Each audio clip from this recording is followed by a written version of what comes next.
Start record. Hello everyone. Hello. We're getting it today. We're talking about the Ankh, and we want to know what is the Ankh? Basically, they say it's a key, the key of life. It's different definitions of what people call the Egyptian Ankh and what it was used for in the ancient world. So that's what we here today to talk about. Basically, what do we think the Ankh is? This is 2023 vision. So basically, in 2023, what do we as humans think of the Ankh? Now, all my life, we was told the Ankh is a key. So I'm gonna start off with just reading the article from Wikipedia or Google. You can go and you can find it.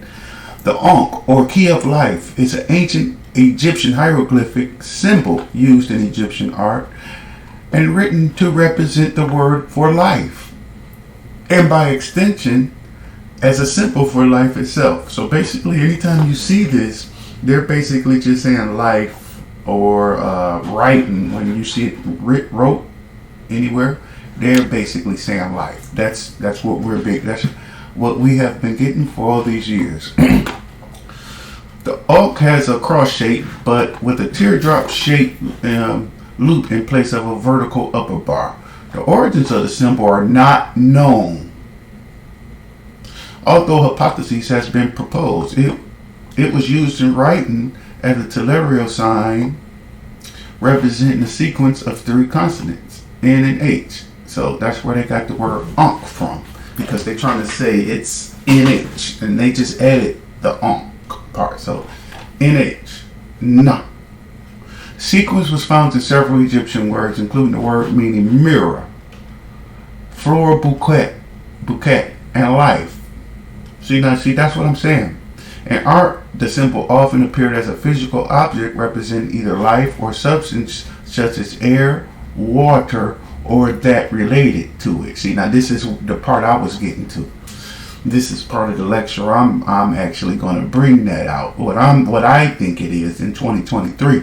And the art symbol often appeared in a physical object representing either life or substance such as air or water that are related to it.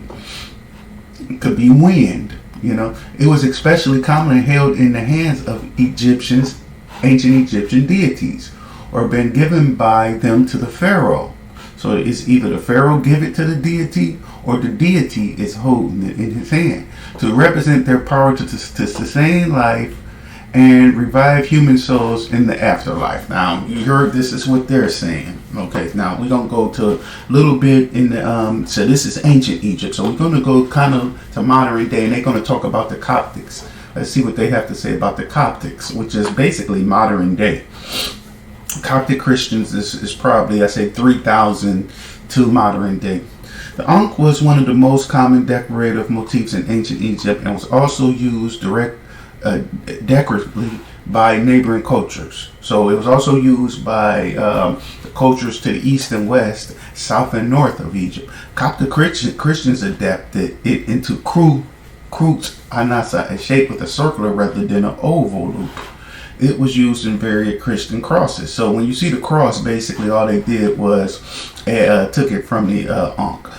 The Ankh came into widespread use in Western culture. In the 1960s, it is often used as a symbol of African culture identity, neo-pagan belief system, and Gulf subculture. Now, so the Coptic Christians, who basically became the Catholics, and what we have Christian today and all that, they basically used the symbol, and what they did was, instead of an oval, they had a circle. You will see it all the time with a circle, and it's the same thing. And as you will see the cross, it's the same thing too. Just, they transferred over it to Christianity. Now, what I'm gonna say is, okay, so we're gonna go to the early examples of the Ankh sign date to the first dynasty, 30 to 29th century BC. That's a long time ago. There's a little agreement on what physical object the sign originally represented. Okay? A lot of scholars say it was a form of a flexible material such as cloths and reeds. You know? Okay, here we go. Egyptologists Henry Schaeffer and Henry Fisher thought the two signs had a common origin, and they regarded the Ankh as a knot that was used as an amulet rather than for any particular purpose. So they just saying they was just using it for anything. That's what they're saying. But we really don't know. You know, we really don't know. Hold on, let me get this other line. You guys hold on while I answer this. Hello?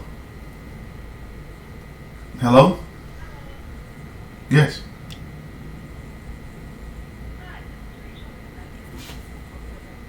As I figured. So, scammers. Okay. So basically what I was saying, they saying it was just regular amulet to wear, you know. A charm, basically, you know. That's what they said. That's modern day philosophers, you know, and they just making up stuff. They don't really know.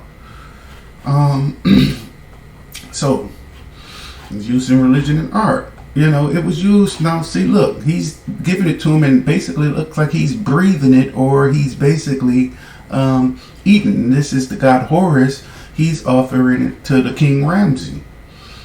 They have it like here, where it had a mirror inside. It's just different signs now, but everyone's carrying it. The people of Syria had it. Canaan had it. You know, I mean, like I said, a whole bunch of different people represented the Ankh. The Mayan civilization, which is Crete. I mean, centered in Crete, which is basically the Greeks. Greek, Mayan, you know, Mayan rather.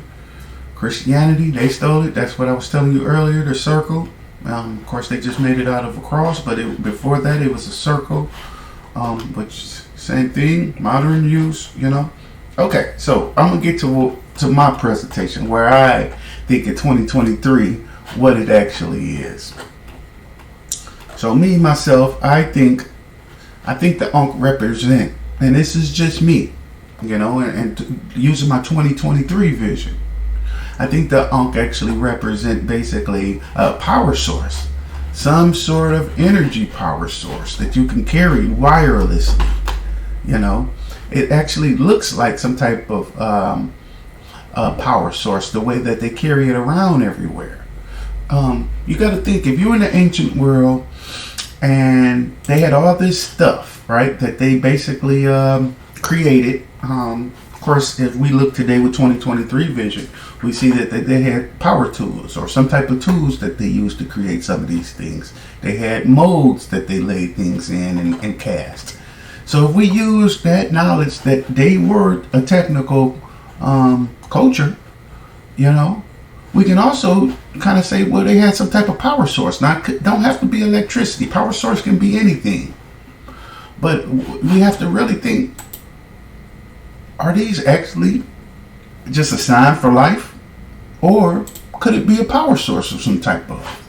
I mean, you can see the different type of ways they constructed it and they carry it around, you know.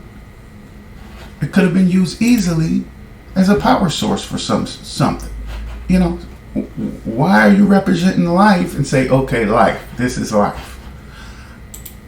A lot of people would say, here it is again, like they're carrying it, and you know, why? Why would you carry this around all day?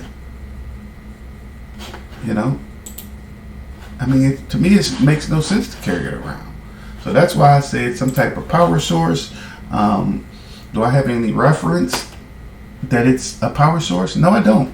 Do they have any references in the last 5,000 years that the Ankh sign or key is actually meant for religion or life? No, they don't.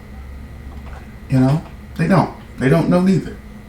So we just using 2023 vision and coming up with different hypotheses about what the Ankh actually could be. But like I said, I think it's basically some type of power source. They say it's just a key that means life. But hey, We don't live 6,000 years ago. We're not from 10,000 years ago. We don't know. But if it basically sustained life and revived human souls, it could be some type of power source. We don't know. But I'm out. This your boy, Brother Bucks. I want you guys to research the Ankh itself, and you guys come up with, what you think. Leave some comments. Let's talk about it. I can do another video and show you videos of it. So let's comment on the comments about what you think it is. Let's talk about it. Let's do some research. Subscribe and like the video. Always subscribe. Thank you. This is Brother Bucks, and I'm out. Peace. Have a good day.